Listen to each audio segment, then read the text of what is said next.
Sonido, ahí está.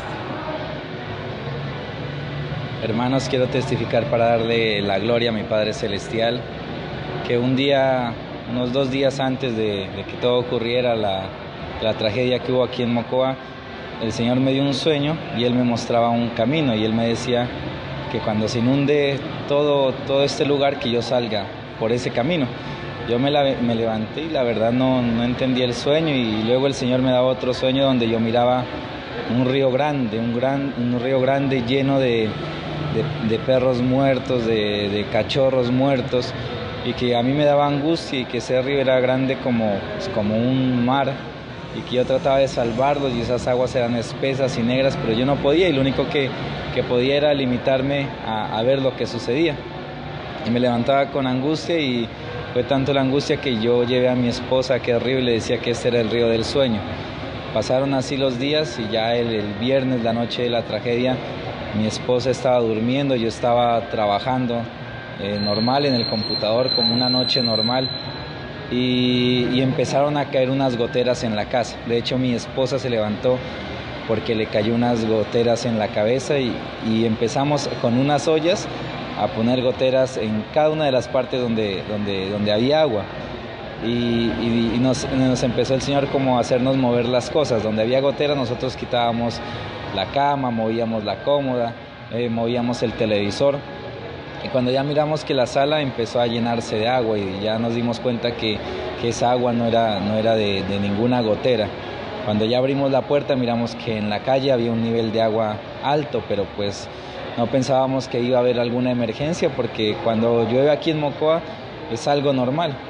Y lo que hicimos fue limitarnos con una escoba a sacar el agua de la casa, pero ya empezamos a ver que los vecinos empezaban a alarmarse, que empezaban como a preocuparse, que habían rumores de inundaciones, pero nosotros pensábamos que era una inundación normal. Cuando ya me di cuenta que como yo vivo en un corredor, que en la salida del corredor ya había un río con mucha fuerza, y que los vecinos empezaban a poner bolsas de arenas para contener aquel río, y ponían varias bolsas de arena, y yo sentí en mi corazón, yo me acordé del sueño y volteé a ver aquel camino, y le dije a mi esposa que en poco se iba a ir la luz, que apenas inunde esto, que por ahí iba a haber un camino y que por ahí teníamos que salir. Y fue así que a los 5 minutos de decir eso, se fue la luz. La última imagen que tuve fue ver el río entrarse por el camino, por el corredor, por las casas, y como no había luz, fue sentir el agua ya en mis pies, y gritar, llamar a mi esposa, gritar su nombre, que salgamos de ahí, que agarre bolso, linterna, y que nos vayamos de ese lugar. Ella se acercó, nosotros salimos, y la gente salía despavorida. Nosotros íbamos yo le dije a mi esposa que salgamos por aquel camino que yo le decía, pero ella me dijo que era mejor el otro, que era más seguro. Nos fuimos por ahí, pero la gente venía de allá, y ya nos decían que allá no había salida, que ya había un derrumbo, una avalancha, que ahí venía la avalancha y que por ahí no había camino.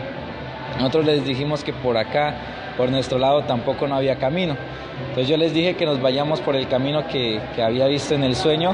Me decía la gente que no, que esa era la mayor locura, porque ahí estaba el río, que ahí estaba la boca del río, y que hacerlo sería pues entregarnos prácticamente a la muerte.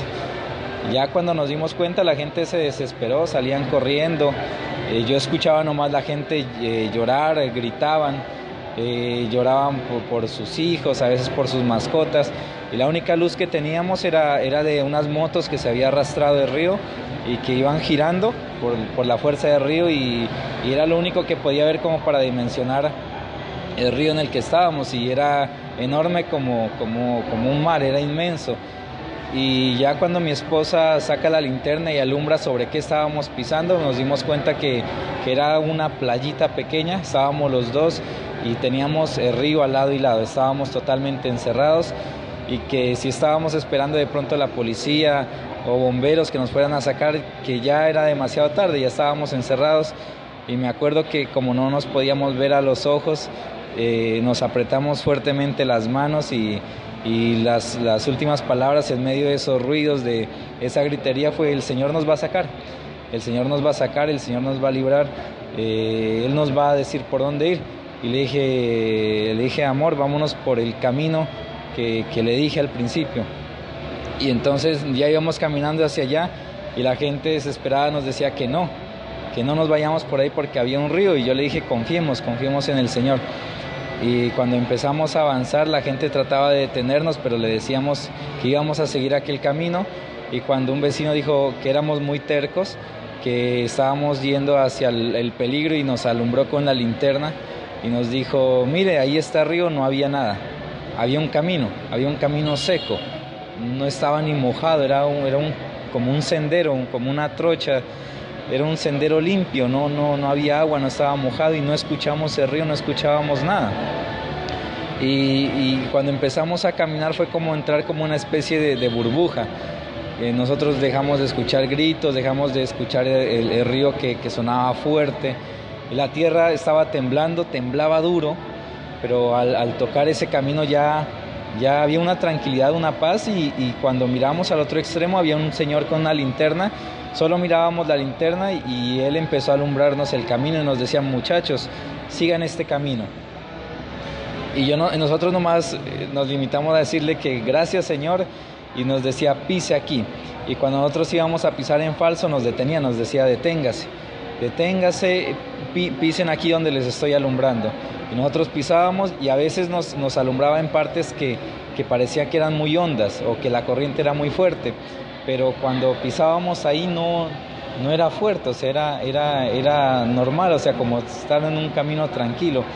Y nos iba guiando, y fue así más o menos que nos tuvo como unos 25 a 30 minutos caminando a oscuras, porque al no haber energía eléctrica no podíamos ver nada. Nosotros no podíamos orientarnos, no podíamos saber en qué parte estábamos, no podríamos saber cuál era el camino, no podríamos saber qué dirección tomar, solamente por la voz de aquel señor y la luz que él nos decía el camino a seguir.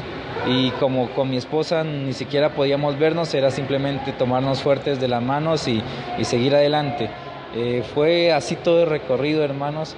Llegamos ya hasta un punto que el Señor dijo ese Señor nos dijo que de aquí en adelante iba a estar todo bien, que sigamos la única luz que se miraba en toda la ciudad, era una luz grande, fuerte, y que íbamos a estar bien, que no nos preocupemos. Nosotros ya que regresamos a como la mirada, a darle las gracias por sacarnos de allá, nos dimos cuenta que no había tal camino, que el Señor que nos ayudaba tampoco estaba, y que inclusive al día de hoy le comento a algunos hermanos que voy a ver por dónde fue que salí, que ahí fue lo que había, era un río, que hay señas de que había un río, hay casas destruidas, hay piedras grandes, que por ahí no había ninguna trocha, no había ningún camino, pero que sé que yo no me imaginé nada de eso, que lo vi palpable, que había un sendero por el que salimos sanos y salvos. Y cuando llegamos al barrio seguro donde el Señor se despidió, ahí sí estaba la defensa civil, habían bomberos, habían vecinos aterrados que decían que de dónde era que salíamos caminando, que de dónde éramos, que nosotros estábamos viniendo, que de qué parte. Nosotros le decíamos que veníamos de la Esmeralda, y nos decían, pero ¿cómo se les ocurre caminar por el río? Eso es imposible. Y les decíamos que no, que ahí había un sendero, había un camino, pero decían que era imposible, y ellos se asombraban de vernos salir de aquel lugar. Ya cuando llegamos a la luz grande, era el hospital de acá del municipio, ya miramos como que salimos de esa burbujita en la que estábamos, y ya miramos la calamidad, la cantidad de muertos que había, gente desnuda, corría con barro hasta el cuello, gente llorando, gente lamentándose, gente gritando, y nos miraban a los dos caminar tomados de las manos, tranquilos, como si no hubiera pasado nada.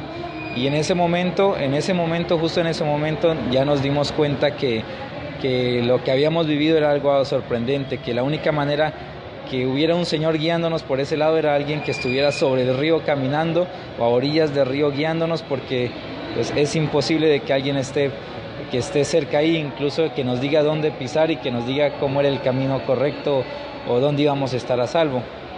Y Y ya el otro día, ya después de la catástrofe, todo lo que pasó, me levanté, regresé a donde yo vivía para tratar de sacar lo que más podía, ver si algo se había salvado de lo que teníamos con mi esposa. Con mi esposa llevamos un mes de casados y en el matrimonio el Señor nos regaló muchas cosas, tuvimos muchos regalos y fuimos a ver qué podíamos recuperar de aquello. Cuando regresamos a la casa, la verdad era una imagen triste del barrio, muchas casas destruidas, la casa si acaso podía estar en pie, mucho barro, mucho lodo, había una catástrofe grande. Y cuando abrí la puerta de la casa había mucho barro dentro, había mucha agua, pero lo increíble y lo sorprendente es que alrededor de los muebles, alrededor de la cama, alrededor de la nevera, de la lavadora, del televisor, había un círculo que limitaba, o sea, como diciendo el barro hasta aquí entra y no sigue. Y había un círculo y no había nada, no había agua, no había barro. Y todo seguro, los muebles bien, los sillones bien, no se mojaron, no sufrieron ningún daño.